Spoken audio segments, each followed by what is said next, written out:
How long will it take for someone to compare Katana Zero to Hotline Miami? Let's find out.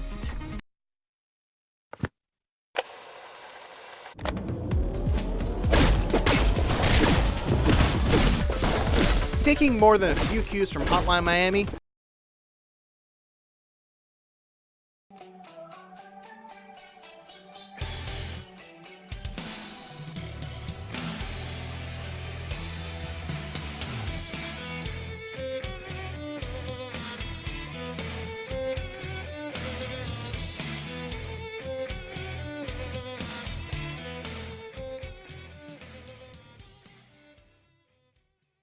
Alright, the whole you die in one hit, but you also kill everything in one hit thing, the hyper-violent pixel art, and the fast-paced gameplay means that comparing Katana Zero and Hotline Miami is inevitable.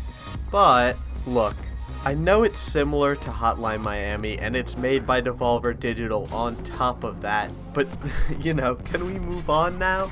And in case you think I'm pretending to care for comedic effect, you're right, but let me show you how annoying it is people comparing Katana Zero to Hotline Miami in this next section, where I compare Katana Zero to everything but Hotline Miami.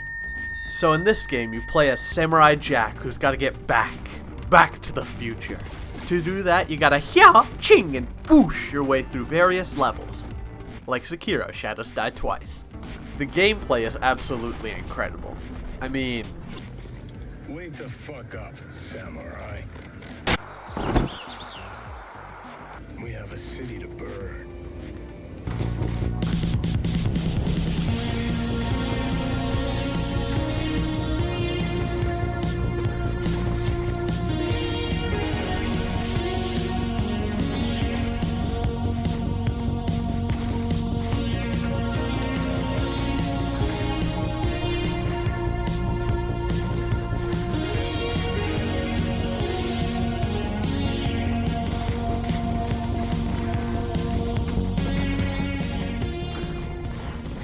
you have eyes, right? You can slow down time, like in Max Payne, to be able to make snap, fluid decisions, deflect bullets, and just generally be an efficient mass murder machine. But what really accentuates the holy crap, I'm a baller feeling that the combat gives is that after you're finished cutting through each enemy like a hot knife through a cold meme, you get to see a replay of what your actions looked like without the time manipulation. Like Super Hot.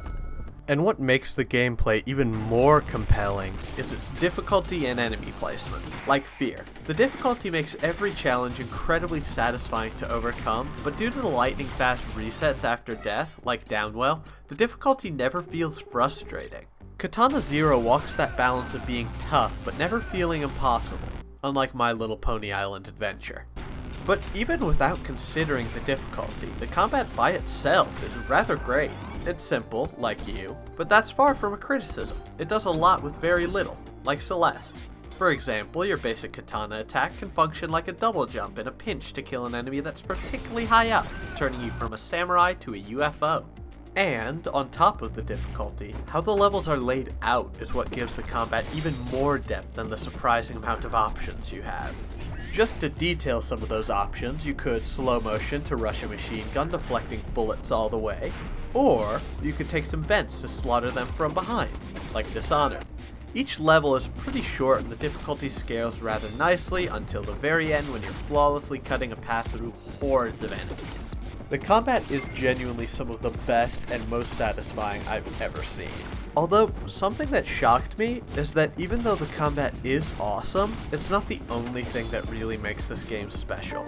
Oddly enough, when I think back on my time with Katana Zero, I find myself remembering the story more often than not. It's gripping when it needs to be, charming where it needs to be, and it hits all the right notes, and I was genuinely invested, trying to piece together a full picture out of whatever scraps of information I could find.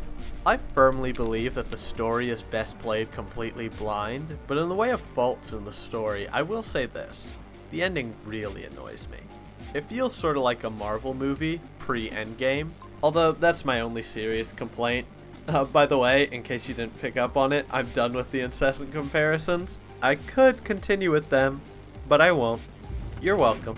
I am aware that after like the 20th comparison, the gimmick started to wear out its welcome. However, that was on purpose. I was trying to make a point that, sure, it's useful for a critic to compare a game to something else, but when you literally cannot search the game's name on Google without having someone compare it to Hotline Miami, that's when you know, okay, point made, I don't need to repeat this for the 1000th time.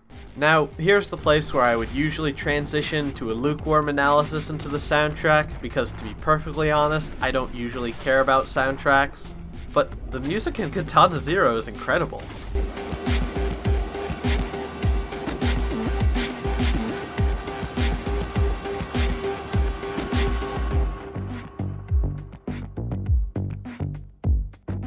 I have no idea what the genre is, maybe like some type of synth, electro, whatever, but it's so fun and high octane, and it really accentuates the stylish nature of the combat. The soundtrack even works with all the story beats, and especially the world. And the world is plenty interesting already. I am a sucker for film noir stuff, and Katana Zero really brings me back to the hard-boiled detective stories of yore. The dialogue is stylized and punchy, and I know the dialogue trees only really give you the illusion of choice, but dang is that illusion cool. And you can even unlock a secret boss fight if you make the right dialogue choices. And it's everything I mentioned previously, combined with the sleek sci-fi future aesthetic, just enough world building to keep you invested in the story, that hard sells Katana Zero as one of my favorite games of 2019. Maybe even ever. All this world building, backstory, characters, incredibly gorgeous pixel art that I don't even want to know how long it took to make some of this. Like, Jesus Christ, are you seeing this? It's insanity. All this makes Katana Zero a must-play in my book. Yeah, sure, there are some minor faults, but in the face of what Katana Zero gets right, those faults are barely worth mentioning. I cannot wait to see where Katana Zero goes after this. I give Katana Zero a weeboo stamp of approval out of Katana Zero not being Japanese anyways.